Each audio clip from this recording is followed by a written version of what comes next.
Welcome to lesson 2. Well, welcome to a discussion of the leadership trait that is most admired in most societies, courage. It's a great topic.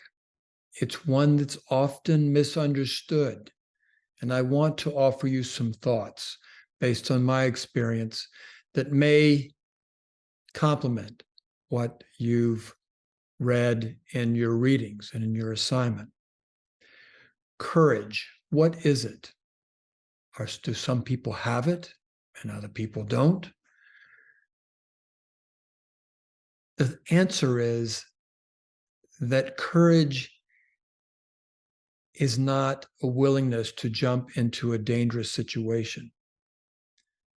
Courage is a willingness to recognize fear for what it is and to see it and to not try to hide it, but to see it in one's mind, know what it is.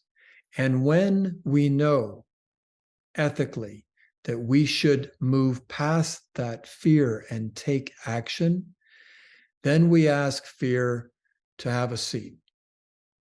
You can have a seat in my mind over there in the corner of my mind, and I will deal with you later. But for the time being, for right now, I must take action.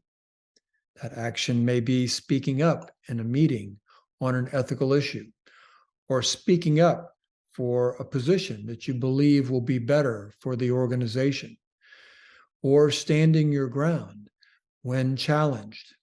All of us feel a twinge of fear in our hearts when that occurs. Here's what I'm telling you.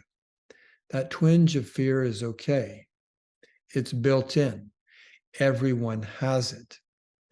The courageous ones are those who recognize fear as simply an emotion that is tied with our survival as a species. And in many cases, as a leader in business, industry, or government, you may be compelled to set fear aside. As I said, have a seat, fear, off to the side. I have to take action. So a courageous leader is one who will set aside fear and take the first steps. This is another misconception that people have about courage, that setting aside fear is one step, but now we're going to accomplish some great thing or say some great speech or something of that effect. No, all that courage asks of us is that we take the first steps and attempt things that we haven't done before. I would like to point out, and this is something that is not well known and not perhaps mentioned in many articles, it is that courage is infectious.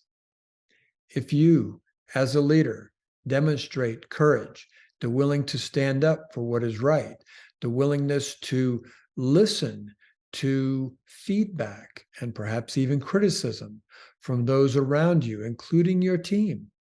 If your team recognizes that that is you, that you are courageous, then they themselves may be more willing to speak up.